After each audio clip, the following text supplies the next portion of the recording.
what memories do you have of Gary Becker? I know you're in a seminar for a while. Well, Gary Becker, I mean, I was there before he was there. And in fact, I think he was being interviewed for that job. This is at Columbia? Yes, at Columbia, Columbia Economics Department. And the first thing I noticed about Becker, actually, when he was giving his talk, was that his pants cuff was hanging, so he was not a Beau Brummel, shall we say. And which is good. It's good. I mean, I like that sort of thing.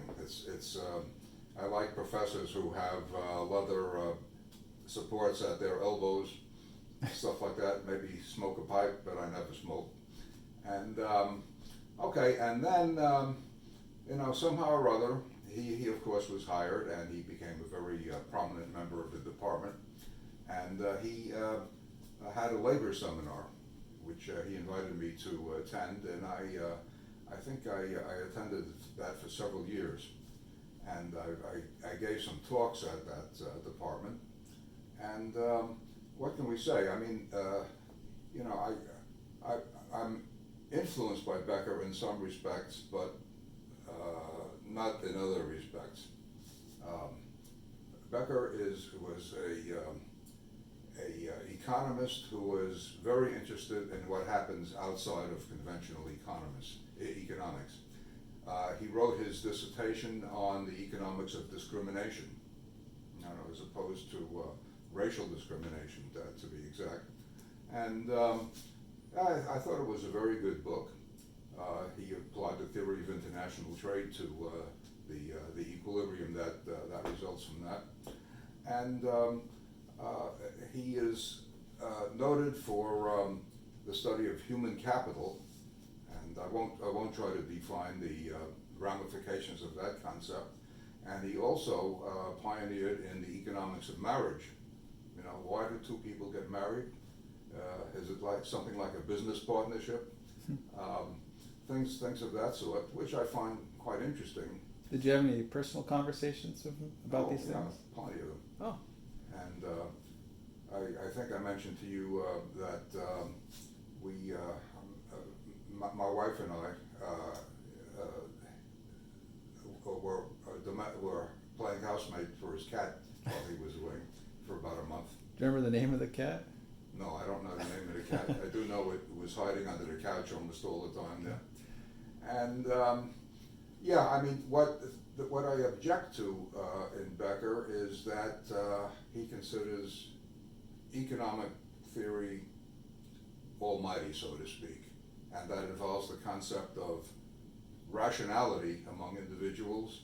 And generally speaking, rationality implies, rationality typically implies the idea of self-interest, although it's perfectly possible to have rational people who do not have self-interest as for instance, you could have a utilitarian who is quite rational. But as a matter of fact, in the short run at least, people are not all that rational, and one should take account of emotions, all kinds of emotions. I mean, you're unemployed, okay, is that a pleasant or unpleasant situation? And typically it's a very unpleasant situation because a lot of persons' ego is involved in the possibility that they are a productive person. That almost never appears in the economic analysis of unemployment, which is fine because you can't talk about everything. So they talk about the equilibrium unemployment, a la Keynes, etc. So what I'd like to do really is to modify, or I should say extend, economic theory to these other things. Roughly speaking, you can say that economic theory, rationality in some form or other, tends to come to the fore if you have a long run point of view. But short run points of view, it does very poorly. Why you like or dislike another person, and things of that sort, or why people who are engaged in business with each other tend to like each other. I mean, after all, they are doing each other favors, otherwise they wouldn't be business partners. And so, I mean, that is a consideration. So, in other words, you might hang on to a relationship even if it ceases to make sense economically.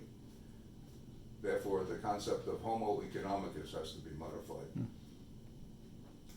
Any other personal memories of Gary Becker? Let's see. Well, he lived in a